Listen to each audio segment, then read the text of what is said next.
Ladies and gentlemen, welcome to Live from the Bench. I am Woo! I am your host GQ and I am joined by my co-host, colleague, and big brother, Boulevard. Yeah, that's me. We Oh back at man, it again. you know who else is back at it again? Who that? The Eagles. The Philadelphia Woo! Eagles took the field today. New faces. They're in their new place. I'm excited to see to talk about what we saw last night when the Eagles went down to Baltimore and The Senate Stadium. to play the Ravens. Mm-hmm. We got to see quite a in the first half. We got to see a lot. Was there anything in particular that you was looking forward to seeing? Mostly the line. I wanted to see how the line was looking. I mean, there's a line. No rookies, of course. You always got to check out the future of the team to see who's got what it takes and who needs a lot of work. There were a lot of those that need a lot of work. I mean, there were Yeah, some. There were some. There were. The future looks pretty shiny for them. All in all, yeah, it's week one of preseason, first game. Doesn't really both say much for their futures. I mean, one player in particular, I hope got itself cut, but we'll discuss that. well, what we did see a lot in the first half is we saw Tyler Steen get beat a lot Yeah. on the blind side. We saw him get beat quite a bit, which essentially led to Mariota being beat up quite a bit. Mm-hmm. Mariota didn't see a lot of time he didn't get a lot of time in the pocket. He was on the move quite a bit while he was in the pocket. But he did he 7 for 11. I mean, he didn't do a lot, but I mean he's the one person that's probably right now secure as that backup. Like he's no threat to Jalen Hurts. That's the reason why he was playing the preseason. Yeah, I don't know. I'm not necessarily sure he's locked in at number 2 after the Tanner Keys game. Well, The stats may not said it, but that boy was making some throws. He was moving on the move, making throws. That boy was balling out.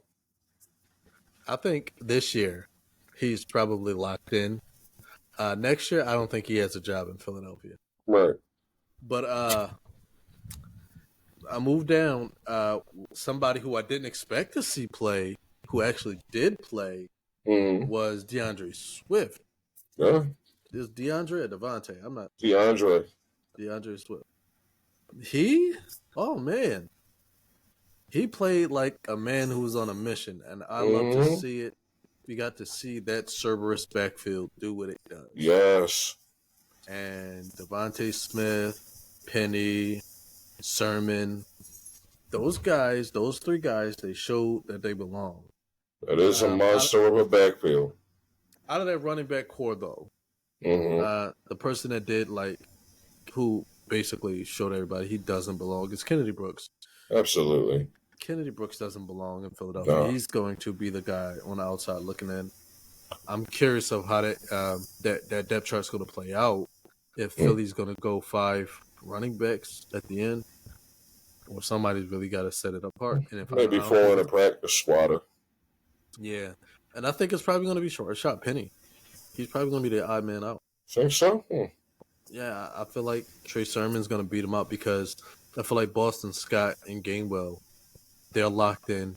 DeAndre Swift locked in. Unless somebody gets hurt.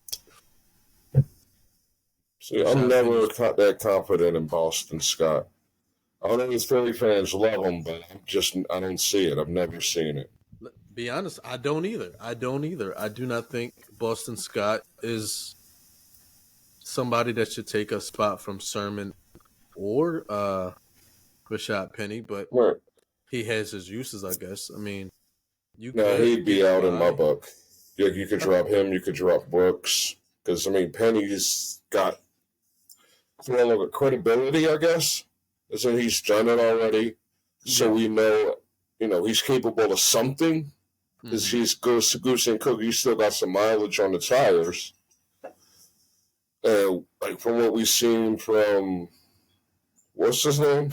Boston Scott, I see no reason to keep him. Right. I think Boston Scott's a small guy. I think if you want to keep him, I think you can get by making him your kick return specialist, and that way you can manage to keep that fifth running back. But outside of that, when you look at the other four running backs in that Cerberus, I don't see that Boston Scott is a better running back than any of No, them. no. Like at this point, it isn't even a promise that he'll improve. This will be his third season, third season. I mean, he isn't showing enough by now to get regular carries in a rotation where they had to go out and go pick up two more running backs in free agency. He ain't the guy. He's not going to be the guy. No. Even if he gets, there's no real solid reason to keep him around, even if he is a solid kick returner. You could use that spot for somebody else because kick returners are a dime a dozen, really. Yes. Find one of them most anywhere. You can find one of them on the street. Mm-hmm. Not literally on the street. Not like, hey, you come here. You want some free candy and some football tickets? Not like that. I mean, they've done it before. The league has done it before. Mm-hmm. And some scabs and whatnot. Some Shane Falcos out there.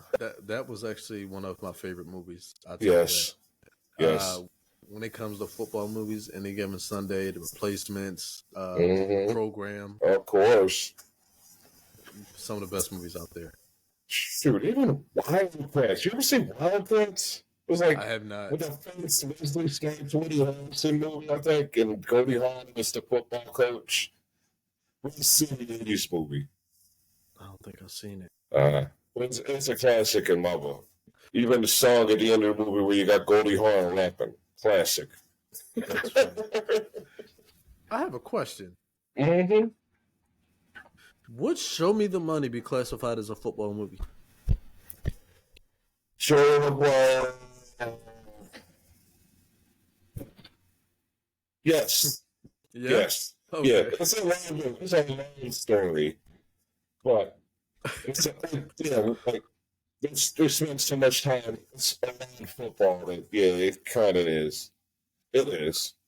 Okay. Hey, I like it. It is in a way. Die Hard's a Christmas movie. just by association. Yeah. I get it. Yeah. All right. So, one thing that impressed me a lot in Philadelphia this week, playing against Baltimore, because for one, Tanner McKee was throwing the ball everywhere it needed to be, and he looked like he belonged. He didn't look like He didn't look like the third string quarterback. He didn't. That boy looked good for what it was. He looked like he belonged there. He looked like, and like you said, there's no lock at the second string quarterback. Tanner McKee can come in and usurp that second string quarterback. I think the reason why he probably won't is because Mariota has that time, and he probably is a better fit for that offense than McKee is. Yeah, McKee's still a year off. We don't want to see him in a game. No. We don't want to see him in a real game. No, we keep Mariota, but I'm just saying, boy put up a threat in that game. He looked decent. What was he, like 10 of 20 or something like that? He hit half his passes. I know that. Yeah. Which, ain't great, but you can also consider the talent he was throwing to at the same time. Push the numbers a little bit, maybe 13 to 20 with good receivers. Well, 10 of 20 for 100, just about 150 yards. That's not bad, on 10 passes. Yeah. That means you're averaging 15. What's that, 15 yards 15, a pass? Yeah, that's good production. That's pretty good for me. And not to mention, that's his first time actually seeing live content. Live contact. Like, that's the first time he's actually have to worry about being hit. Right. So, to do that, I'm very... And if you look at Mariota's numbers, he didn't really do that bad. He only had 4 incompletions. Right. And he was under pressure the whole time he was out there. Yeah. Now, we want to talk about quarterback performances. Ian Book. He can't even get my brain's just down. To his credit. I say, Ian Book is in the game. We lost. That's what I said in my notes. Ian Book just came in. We lost. To his credit, he didn't. They put the the bottom of the barrel O lineman in the game. I mean, I honestly believe the bottom of the barrel O linemen weren't in that entire game. So guy running on his first possession, and there was an open man. And what do? He's not running, he do shit with it. Then, second possession, took off running with a man. Must go the play. I know he had more rushing yards than passing yards, and he probably had like 9 rushing yards. He back his ass. Nah, Ian book his ass says, we need to close the book. And he's coming in. Close the book on and burn that shit. Burn that book. Oh, Fahrenheit 451 that book. Let's just put it to rest. That boy is not he was terrible. Terrible. Because everybody did it through. He played his ass. Nice. And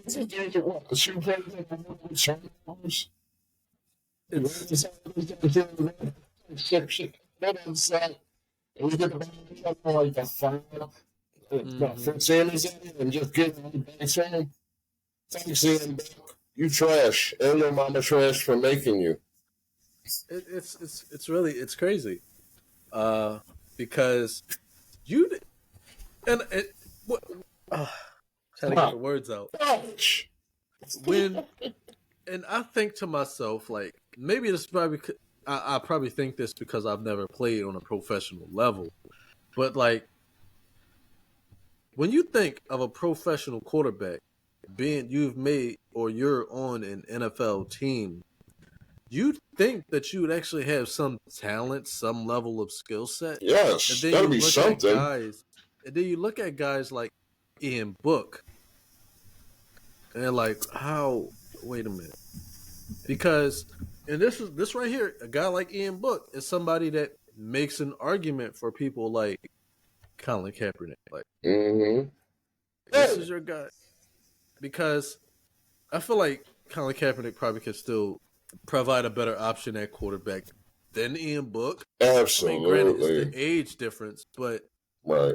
As an NFL, when you're talking about professional talent, Ian Book didn't show professional talent. He didn't show any competency at all. He didn't show that he know what he was doing out there.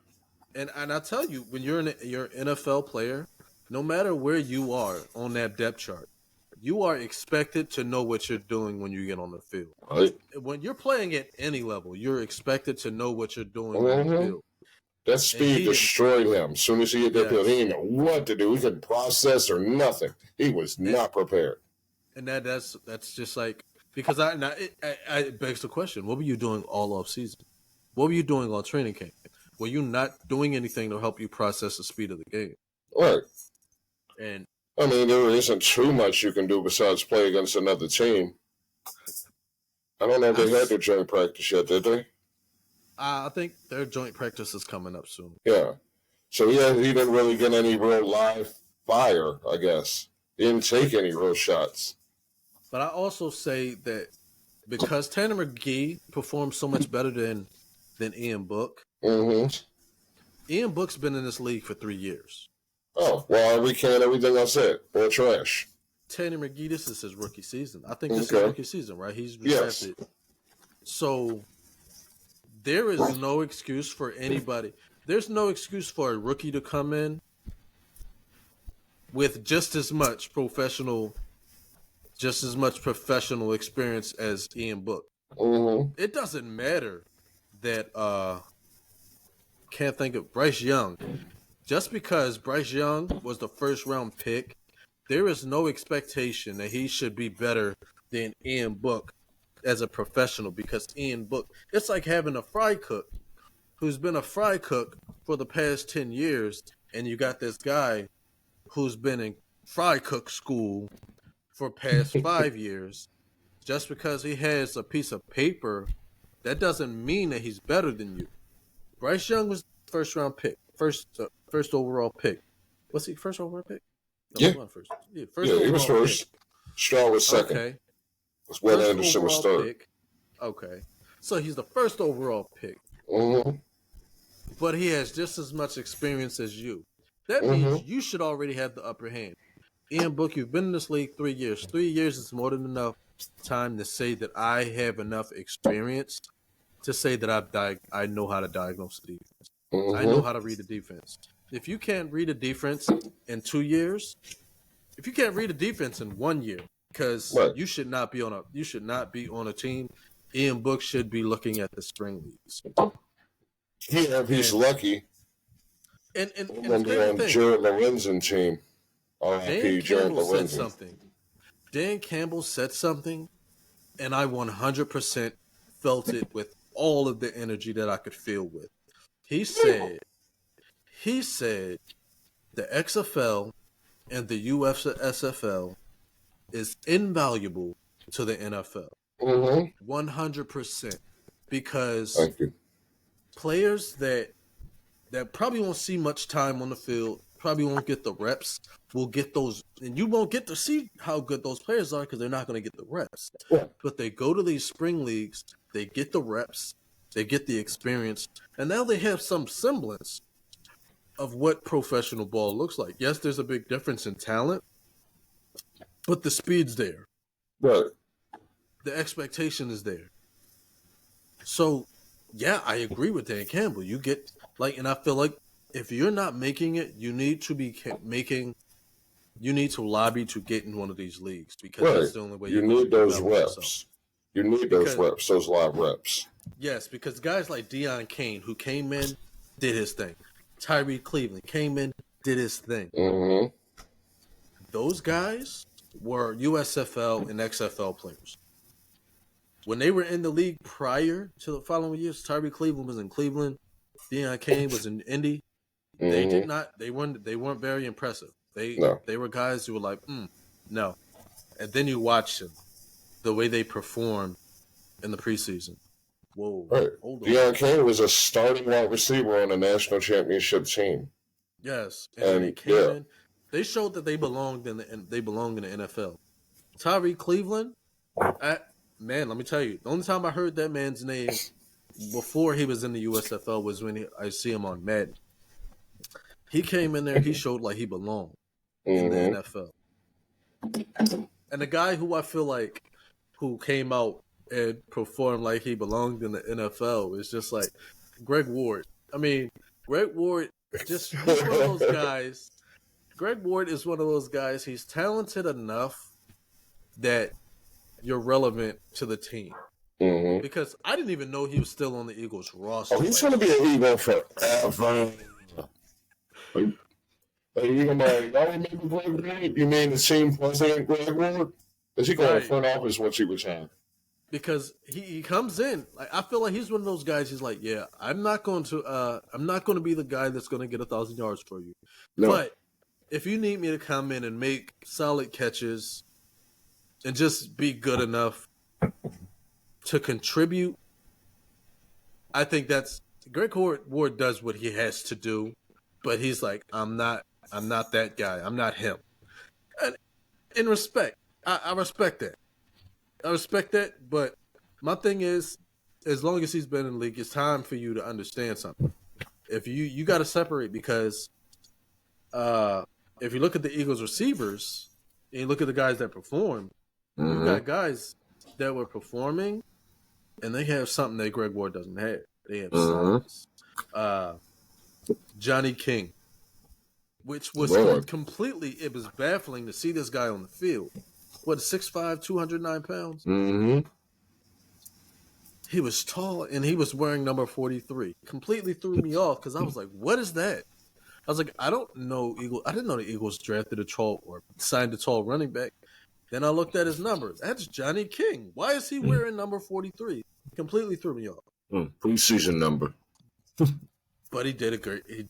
He performed. He did great. And then Joseph Nada, another big guy.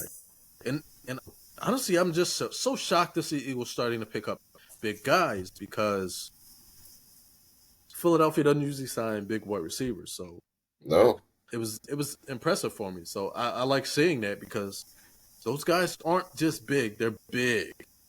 So, and they weren't slouches. They weren't getting beat. They weren't letting the defenders put their hands over them or stop. They were say putting their bodies in there. That pass interference where he made the catch, pushed off on the guy Seymour. Mm-hmm. That was a hell of a catch. Even though he pushed off, that was a hell of a catch. Yes. Then they called the flag.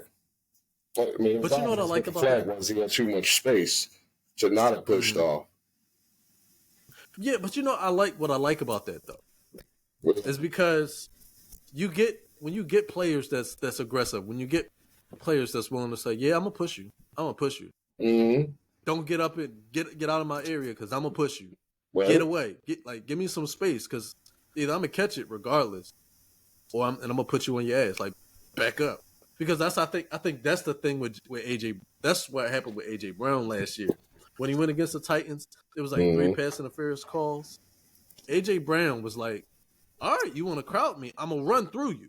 Mm-hmm. And that's what he did. And that cornerback got hurt because he got in the way. A.J. Brown still got wide open and caught that touchdown. It's like, I like that. I like seeing receivers who don't try to run away from the contact from the corner. They just run through that shit. You're going to get this penalty, so I'm going to run through you. I like it. That's what happens when you try to press up on big men. They're going to move right past you. So that's what happens.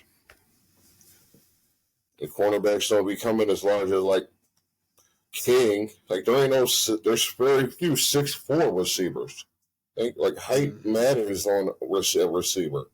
You got players that can go up and get it or extend farther. Got bigger catch radius, bigger catch radii.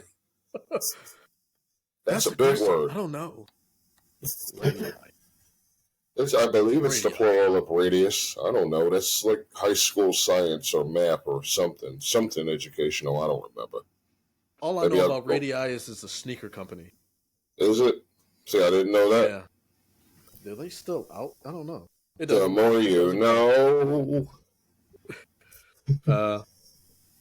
But so we go ahead. You go ahead. Okay, I want to point out that. Like, there was a point in the game when he showed a graphic of the Ravens receiving core. It was like ODB to nothing. That's what they are. Holy shit, this is so mediocre. They're so fucking average. It's so damn average. Oh, that was cracking the fuck up. B- as receiving core. And it's like if you put, I don't even think it was B-. No. I think you're being generous. Nice. I am being generous. Yeah, you're being generous. Because if I was able to put that graphic up there, it's like question mark. Yes. Question mark. And this is why I loved what I saw from the Philly defense. Because not only Jalen Carter making his presence known first play, it was the way those young corners, Mekhi Garner, Kaylee Ringo, Eli Ricks, the way those guys came out, they said, "Oh, we're relevant." Keely Ringo, he got scored on. Oh, that's too bad. But guess what? He was right there. Right there. Right. The only reason they scored is because it was a great throw, great catch. But Keely Ringo was right there with him.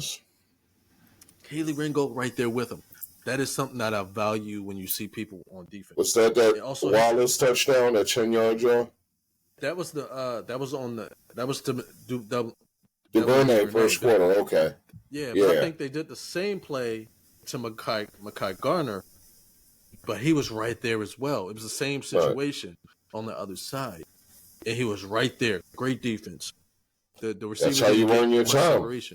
That's how you earn your time. Yeah, the receivers didn't get separation. It was just great throw. It was a great throw. They threw it in an area where only the receiver can catch it. And if you want to be a good receiver, you want to be known. And I say that's a credit to the receiver because if the quarterback puts a ball in an area where only you can catch it, the best thing for you to do is to catch it. Because guess what? That's a plus for the defense because he was in the Mekhi Garner and Keely Ringo. That's a plus for you because you were right there. You were right there. You didn't get burnt. You didn't get burnt. And then for But if those you can't receivers, knock the ball down, if you can't stop the catch, you bring them down as quick as you can. You don't let them get extra yards. yeah. And the only Bend, but reason why don't it was break. a touchdown because those are throws that were made in the end zone. But Mm-hmm. if that was anywhere else Right. on the field, those guys played great defense. Mm-hmm. Great defense. And then that either Eli Ricks. Let me tell you something. I'm gonna be honest with you. I did not know who Eli Ricks was. When I heard the name, I'm like, who is that? Right. What? Who is that? And then I Was think it he almost got LSU? another. Where did he go? Where I did he go? believe LSU. Right. Eli Ricks, Alabama. I Wow, know it he's was a one of big. the He's SEC schools. 6'2", 188. Eagles love picking up SEC players. And then Mekhi Gardner, what's his size? Because you're starting to see a trend in Philadelphia corners. Mekhi Gardner, 6'2", 212. I don't know if they're trying to make the Legion of Boom in Philadelphia. I'm all for it. Mm-hmm. Ain't nothing wrong with big cornerbacks as long as they got coverage skills. Yeah. As long as they don't get beat. But what I say about Ricks is he made that pick six, and then I don't know, it was a couple plays later, maybe a possession later, he almost did it again. He almost got another pick. And I'm That's just true. like, how is it that it either says that the quarterback is that bad or that corner might be smart enough that he's diagnosing plays fast enough? I think it's both. Because some of them, Snoop Huntley looked okay for Baltimore, but the rest of that receiving corps was not. Them quarterbacks were not hitting like that. It was not My thing impressive. about Huntley is I'm surprised that he didn't get because Washington, Indianapolis, I'm surprised none of those guys looked at Snoop Huntley. Because I think had to be available to start in this league. He's good enough to start in this league. Mm-hmm. I don't think he'll get you to the playoffs, but he'll get you somewhere. He's Jacoby Brissett, basically. Yeah, but I will say this: Sam Howell was making some good throws. I watched a few clips. He made a good throw to Jahan Dotson, and Jahan Dotson just looks like somebody that it's like he made a play after that throw. That throw was beautiful though. He threw that ball in between two defenders, and Jahan Dotson caught it. Damn, good throw. It was just right there, I didn't see that right one. through it. But I just saw this. But back to the Eagles though, because that's where it's at. Yeah. I'm impressed. I mean, I didn't see a lot from the safeties, right? But that could be a test. That could be a testament of how good everybody else was doing. Because I did see Sidney Brown on the field. I did see Edmonds. I see Edmonds coming up a lot to make tackles. Right. Which I think that's probably what you're going to see a lot of. He's a big guy. So that's what you want. You want him around the ball. You want players that get you the ball. Yeah, he was around making a lot of tackles at the line of scrimmage. So I was, and that's, I feel like he should be wearing like number 43 or something, because when I see him, I'm thinking he's a linebacker, but I'm like, that's a big behind. He's wearing 26, but he's just so big. But he was around making those tackles. He makes me, when I see him, I think of Troy Polamalu. Troy Polamalu was a big safety. Right. Here's my question. How is Josh Johnson still around? Listen, I didn't know he was that old. He's 38. How is he still around? Yes, I didn't. Like, when I saw that, when they were talking about him playing for 14 different teams, I was like, wait a minute. I drafted that man in NFL head coach 09 or whatever the hell it was. Right. He was a rookie. He's still around.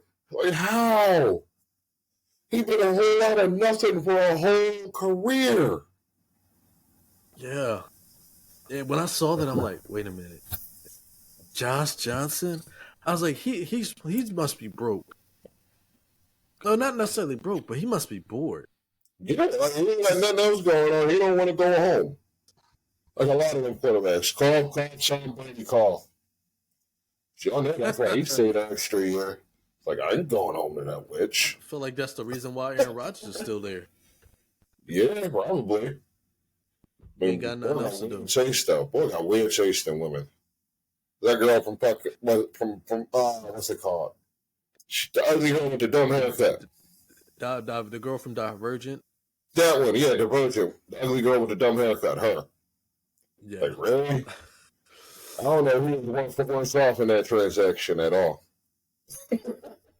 I felt bad for Danica Patrick because I think that's when Aaron Rodgers became weird. When she left, because that's when everything went to shit. Well, she a weirdo herself. She probably drank blood. Danica Patrick looked like she drank blood. So I want to ask you a question. They just got milk, those old school glass milk bottles in her fridge full of red substances. And she says, "Oh, this one's a dark. This is a O from 1988. This is an A." All right, Danica Patrick's a vampire. Damar Hamlin's a zombie. Well, she does look like the girl that played from what's that movie called, The Underworld? Was it The Underworld? No, Kate Beckinsale or whatever her name is. I think they look like the same people. Yeah, like 5 feet tall, 5 foot Kate Beckinsale. 5 foot nothing, can't fight Kate Beckinsale. I know I'm doing a lot of advertising for things, but was that The Underworld? I can't remember. With the Lycans. Yeah, that's Underworld. Lycans. Yeah. Lycans versus vampires. She looks like her. They look like the same person. So yeah, they could be. The movie could be based on her. I don't know. Oh, then it would have been terrible. It's like putting Gina Carano in your show. Like, you know it's over. It's done. It's crap. Gina Carano. Jesus Christ. You're going to jail. I remember watching her get beat so bad. She got beat into, like, that's how she ended up in movies and TV. She got beat up so bad in MMA. She was fighting that girl, Chris Cyborg, and after the fight, it turned out she was taking steroids, Cyborg was, and Cyborg beat the ever-loving snot out that girl. It was hilarious. And she didn't even go back after that. She just went to Hollywood crying with ice packs on her face. I'm just... It begs the question, like, when people start taking substances, it's like... Now, I don't understand how the NFL was just all weird about marijuana for the longest time, but Aaron Rodgers was allowed to take psychedelics. Why hasn't the league cracked down on that yet? It's obvious that man took psychedelics. Mm-hmm. We know he was on ayahuasca. The man went on podcasts talking about his ayahuasca journey. It's definitely not performance enhancing, that's for sure. I can't imagine it helps you be better at anything but freeing your mind, man. I tried? Absolutely. No, because weed's good for pain. Marijuana, THC is good pain relief. But it's not a performance enhancer. Oh, God, no. It doesn't make you perform better. No.